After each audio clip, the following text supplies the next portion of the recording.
Good morning. I am here with my hot herbal tea.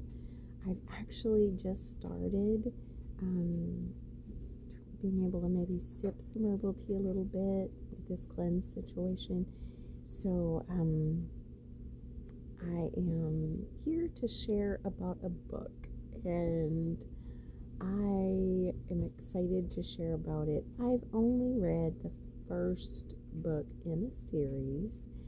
I think it's called the Driftwood Bay series. I really actually should have looked before I got on here, but the book is the Rosewood Diaries, and it is by Teri Blake, who's actually Carrie Trumbo, but Carrie Trumbo writes women's fiction as Teri Blake, so as not to confuse the two genres that she's writing within. However, I'm going to say something about the book.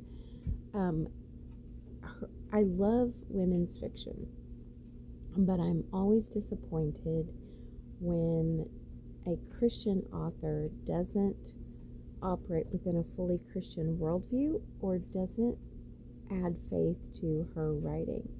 There's another author who I am just getting to know, there's a couple of them actually, that have been writing this series together, and they have been writing a women's fiction Christmas series, and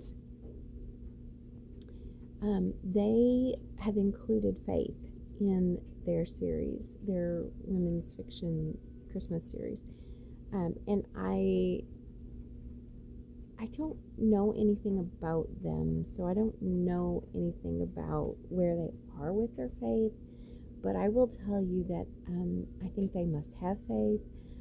They may not, but I think they must, and I've appreciated being able to have characters within their series that are believers, so that's been great, and it's been a women's fiction. It's women's fiction, so I would have that complaint about it.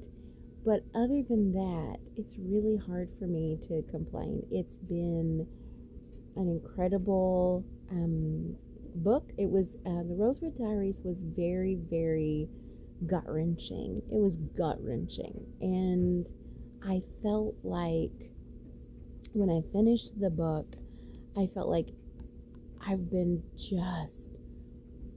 gutted. And at the end had a happy ending, but I was still so gutted that even though there was a happy ending, I couldn't get over my feeling of just being wrecked.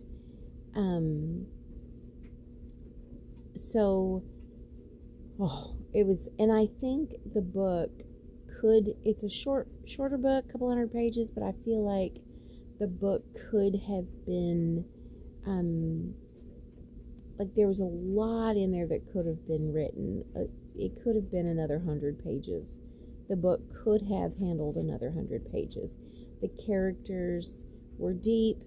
There were a lot of dynamics between them that could have been explored more. But you were able to really dig into characters, even where it was at. You were able to really dig into characters. But I felt like they could have been explored more. I'm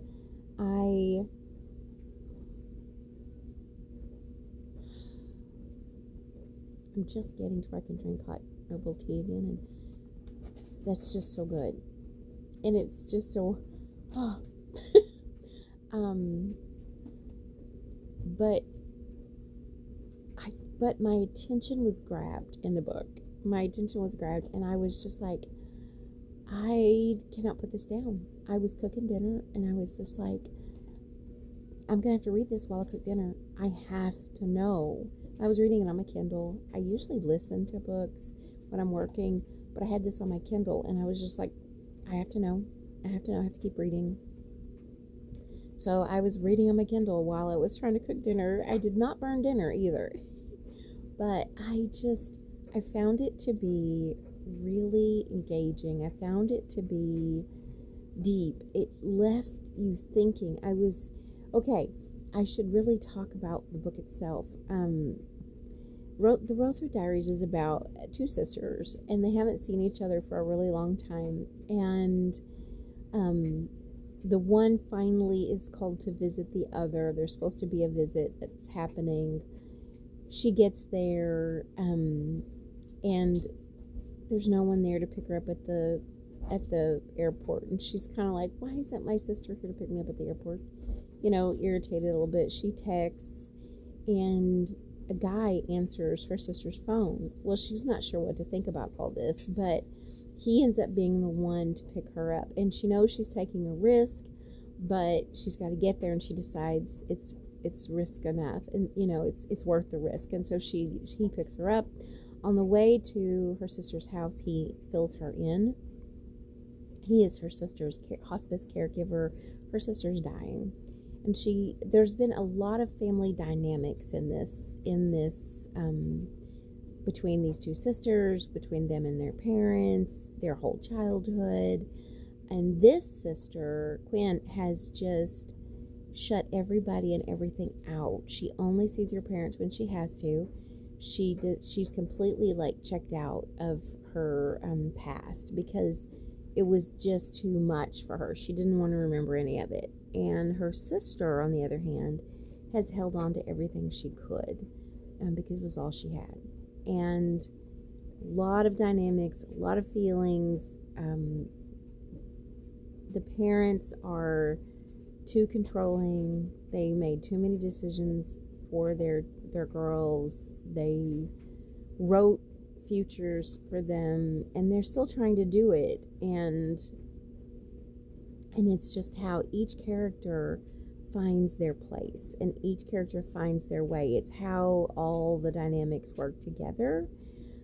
I think the story that was left, well, the next book in the series is about one of the characters in the story who is going through a divorce, and so her story will be told in the next book. But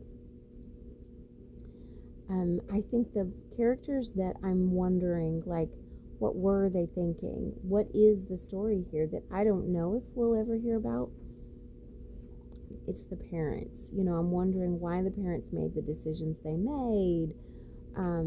What were they possibly thinking? Who were they really? Because they're really painted as some people that I don't really like in this story. And so I'm curious if we'll see more of that. I'm curious if we'll get some answers about that. I don't know. But I can definitely recommend the Rosewood Diaries. I would like to see Faith in the Teri Blake writing. I would like to see maybe another 100 pages to really dig into some of these characters. But outside of that, I really truly enjoyed the book. It did leave me gutted. I am going to have to take a break before I can get into the second book because the emotional wrenching was just too much for me, but I also couldn't put it down. So if that sounds like something that would speak to you, then I hope you'll check out the book. I really do. And if you do, I would like to know what you think of the book. Bye for now.